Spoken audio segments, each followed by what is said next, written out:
So Kamala Harris has been making waves on the internet for wanting to tax unrealized gain for people who have made over $100 million, or tax an increase in the value of assets, whatever you want to call it. Now, to a college liberal, that may seem like a good deal for them, but we all know that's just going to kill the stock market, because those people would obviously pull all their money out of the market and leave the 61% of Americans that are in the market with value significantly less. And at that point, everybody would be pulling out, and you no longer have 401ks or IRAs with value, and the effects would be devastating. And even radical leftist Mark Cuban is saying that. On this unrealized tax issue, gain issue, and where we've talked about, those who are taking loans against their unrealized stock, et cetera, and then they say, well, if you start to tax that, we won't be able to make investments in startups. We won't be able to give money over to venture capitalists and private equity folks and other things like that. What's your feedback to that distinction? Because I wonder, once there's a critique of one, then of one policy, and you get rid of that policy, then of course it moves to the critique of the next version of it. Well, of course, but okay. So what I told him was, if you tax unrealized gains, you're going to kill the stock market. And that's where he should have stopped talking. But somehow he goes into some weird defense of Kamala, even though no one knows her policies, because she doesn't talk to us.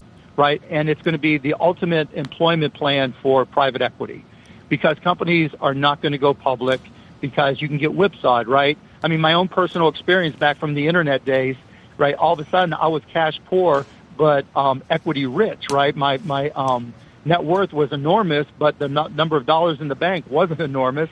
And so I'd have, based off of the unrealized gains, I would have had to borrow money, and I effectively would have been in hock just to pay my tax bill instead of trying to run my company, and 1,000 other reasons, right? So they realize that's the issue.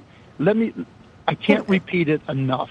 Even though she's not directly conflicting the Biden tax plan, to her value proposition is, we need to tax everybody fairly. Taxing unrealized gain is probably the most unfair thing I've ever heard of. And what does Mark mean they realize that's an issue?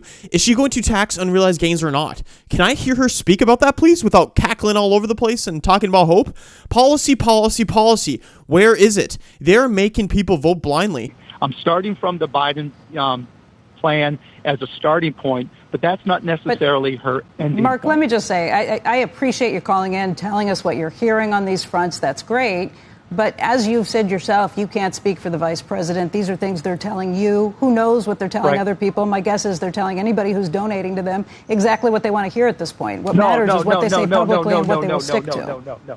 No, absolutely, positively not.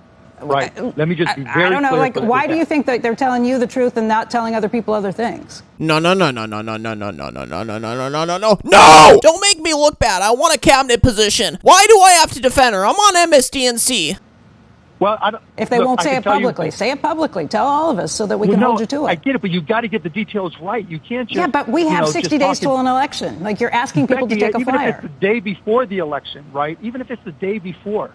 Look, the next question is, the second thing I was going to mention earlier. I just don't want everybody to trade on what we think and what we feel and what we think may happen. Exactly. Just tell us. I get your point exactly, right?